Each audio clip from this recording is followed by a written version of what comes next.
Welcome to today's presentation. We're going to be speaking about the Lord's first appearance.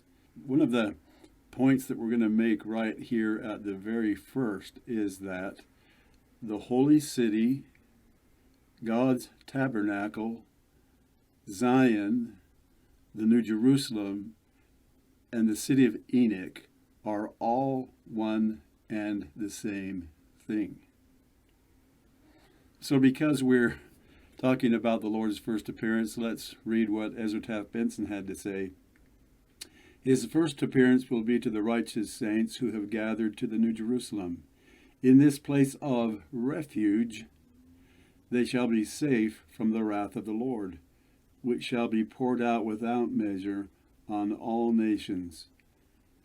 One of the really important ideas, very important concepts, is that this first appearance in measure happens at a time to save, protect, and give refuge to the Lord's covenant people.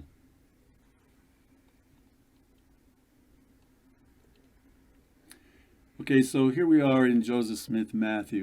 This is one of the scriptures that covers the Lord's appearance. We read, "And again shall the abomination of desolation spoken of by Daniel the prophet be fulfilled. And immediately after the tribulation of those days, the sun shall be darkened, and the moon shall not give her light, and the stars shall fall from heaven, and the powers of heaven shall be shaken." The fact that the sun will be darkened and the moon will not give their light is an indicator that we can see in other scriptures, so that we know that we're talking about the same events. "And as he said before, after the tribulation of those days, and the powers of heaven shall be shaken, then shall appear the sign of the Son of Man in heaven. And then shall all the tribes of the earth mourn, and they shall see the Son of Man coming in the clouds of heaven with power and great glory." And so there's the sign here and the Lord's coming here. The sign, as Joseph Smith said, would be seen by the whole world. But the difference between the way they perceive it and the way the Latter-day Saints perceive it is that it's also Christ coming to them.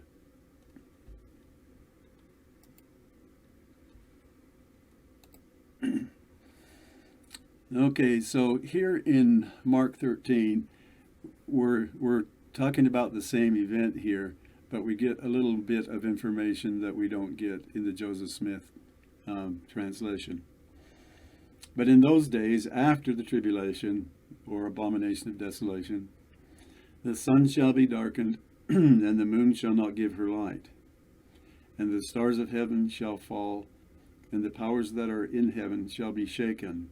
And then shall they see the Son of Man coming in the clouds with power and great glory." And then verse 27 is really where we see the difference.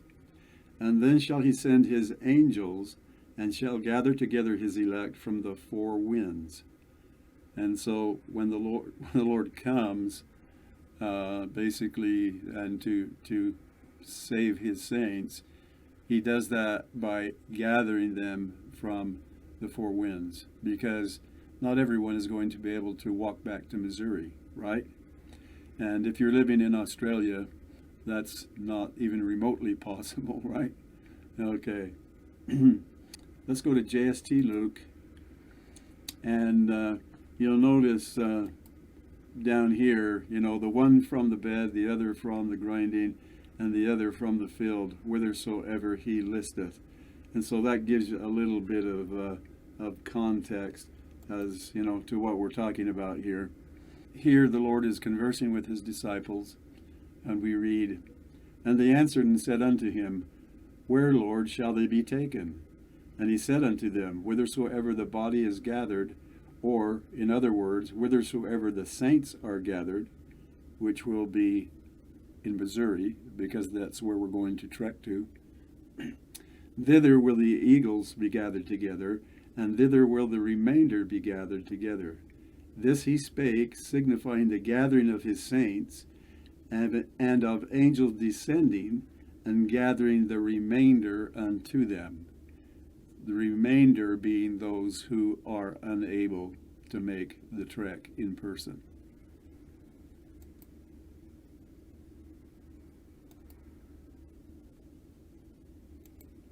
Now here in Moses chapter 7, we get another version of these same events. We notice that the heavens shall be darkened, and the veil of darkness shall cover the earth. So there we have those very same conditions met again. And we read in verse 62, and righteousness and truth will I cause to sweep the earth as with a flood, to gather out mine elect from the four quarters of the earth unto a place which I shall prepare, an holy city. So righteousness and truth will sweep the earth and gather out his elect from the four quarters of the earth. That's the angels that we were just talking about. Now notice here that they're taken to a place which is prepared, and it's called a holy city. And then we read, for there shall be my tabernacle, and it, the antecedent of it is tabernacle, shall be called Zion, a New Jerusalem. And so we have holy city, God's tabernacle, Zion, and the New Jerusalem all here together, and they're really essentially the same thing. And what else do we have in this passage? Well, we've got the city of Enoch. And the Lord said unto Enoch, then shalt thou and all thy city meet them there. Okay, so it's, I think, helps to reinforce the point that we made at the very beginning of this presentation, that those 5 terms really all mean the same thing. So let's go to Moses again, but a little earlier in the dialogue. And in verse 9, and Enoch continued his preaching in righteousness unto the people of God, and it came to pass in his days that he built a city that was called the City of Holiness, even Zion. And so we've got City of Holiness, we've got Zion. This is the City of Enoch, and so we've got the City of Enoch too, all in this one passage right here.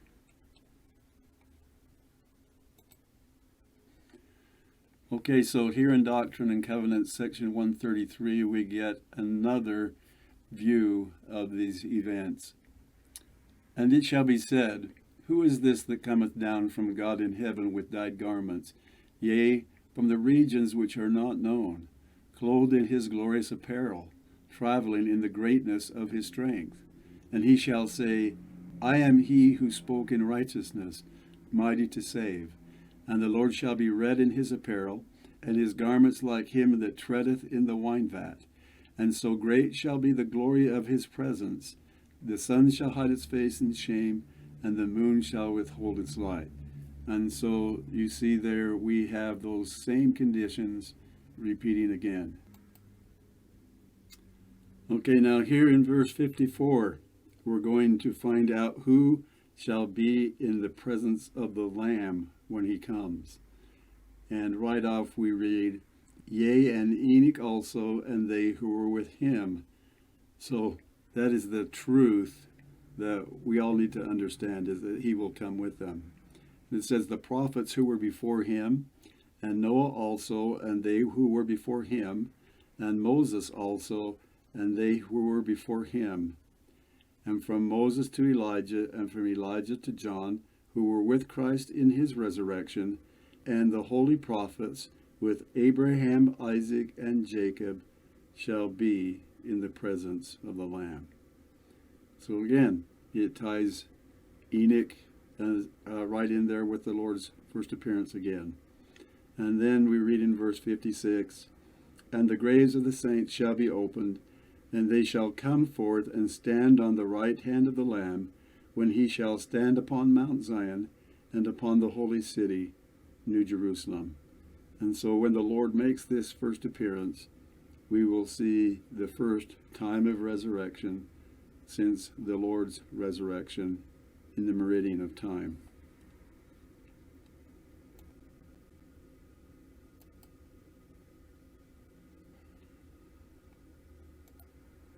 So here we are in Revelation 21, and we get yet another view of this event.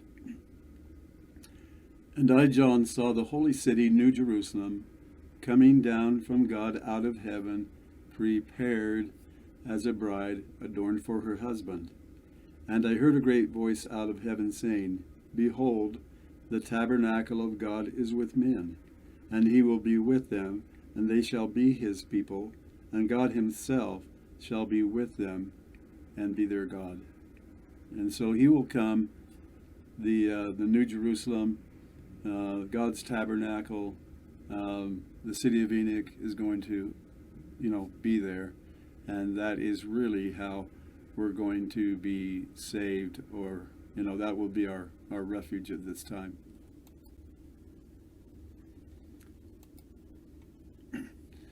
Now we go to D&C 45, and we read more about this city of refuge.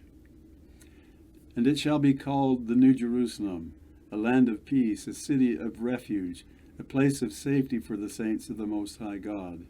And the glory of God shall be there, and the terror of the Lord also shall be there, insomuch that the wicked will not come unto it, and it shall be called Zion. And we learn here that every man who will not take his sword against his neighbor must needs flee to Zion for safety. And there shall be gathered unto it out of every nation under heaven, and it shall be the only people that shall not be at war one with another. And it shall come to pass that the righteous shall be gathered out from among all nations, and shall come to Zion, singing with songs of everlasting joy.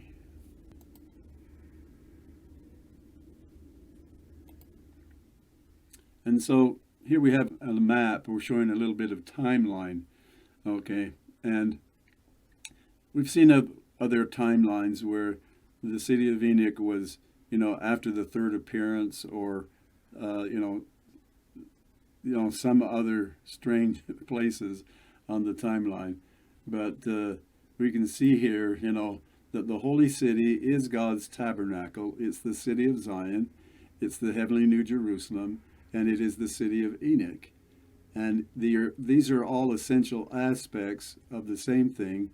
The one common denominator that they all have is the Lord's first appearance.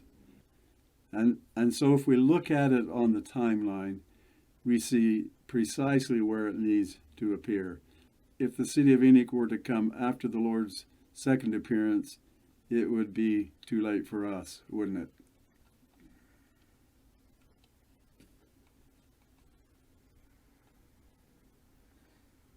Another thing that will happen at this time is the return of the 10 tribes. It'll happen right after the Lord appears to his saints. We learn in D&C 133, it says, For behold, the Lord hath sent forth the angel crying through the midst of heaven, saying, Prepare ye the way of the Lord, and make his path straight, for the hour of his coming is nigh, when the Lamb shall stand upon Mount Zion, and with him 144,000, having his Father's name written in their foreheads. Wherefore, prepare you for the coming of the bridegroom. Go ye out to meet him. Now, starting with verse 20, we read, For behold, he shall stand upon the Mount of Olivet, and upon the mighty ocean, even the great deep, and upon the islands of the sea, and upon the land of Zion. And he shall utter his voice out of Zion, and he shall speak from Jerusalem, and his voice shall be heard among all people. So often we wonder if these are separate appearances, but really they're not. There's something that happens at one time, because as you continue to read, we learn what is to unfold. from verse 22. And it shall be a voice as the voice of many waters, and a voice of great thunder, which shall break down the mountains, and the valleys shall not be found. And he shall command the great deep, and it shall be driven back into the north countries, and the islands shall become as one land, and the land of Jerusalem and the land of Zion shall be turned back to their place, and the earth shall be like it was in the days before it was divided. And so when the Lord is speaking from these various places, he's just getting ready to do something really big here, and he'll break down the mountains, and the valleys won't be found. The great deep is being driven back, and Zion and Jerusalem are turned back to their place. Verse 25, and the Lord, even the Savior, shall stand in the midst of his people, and shall reign over all flesh. Now that's what we've been talking about all along, okay? That appearance. And then what's the next thing that we learn in verse 26? And they who are in the north countries shall come in remembrance before the Lord, and their prophets shall hear his voice, and shall no longer stay themselves, and they shall smite the rocks, and the ice shall flow down at their presence. And so this unfolds when the Savior is in the midst of his saints, which is what we've been talking about all along. And then down here, verse 30, and they shall bring forth their rich treasures unto the children of Ephraim, my servants. So they will come to America and bring their treasures, which I suspect will be their genealogies and their records. And the bounds of the everlasting hills shall tremble at their presence. And there shall they fall down and be crowned with glory, even in Zion, by the hands of the servants of the Lord, even the children of Ephraim.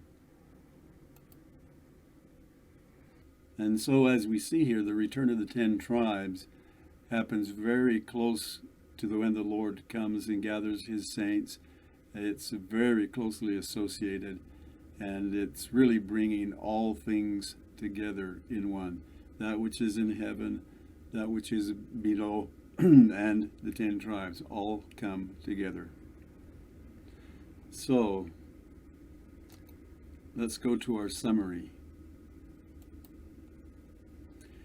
The abomination of desolation shall just precede the Lord's first appearance. Darkness shall cover the earth.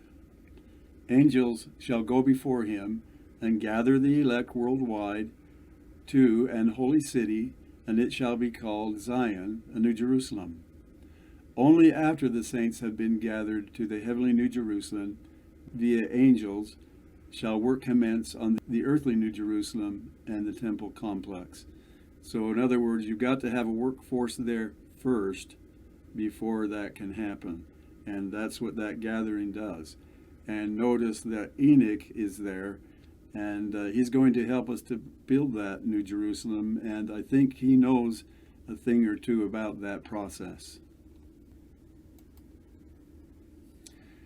And it shall be called a New Jerusalem, a land of peace, a city of refuge, a place of safety for the saints of the Most High God.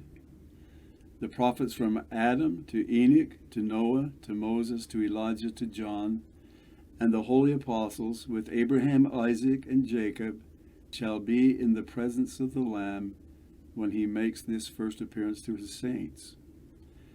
The graves of the saints shall be opened, and they shall come forth and stand on the right hand of the Lamb, when he shall stand upon Mount Zion and upon the holy city, New Jerusalem. And as we just got through mentioning, the 10 tribes will return at that time as well. So that concludes our presentation. I hope that it's been enlightening for you. I hope that we've connected the dots in a way that made sense. We'd like to thank you for watching, and we'll catch you again next time.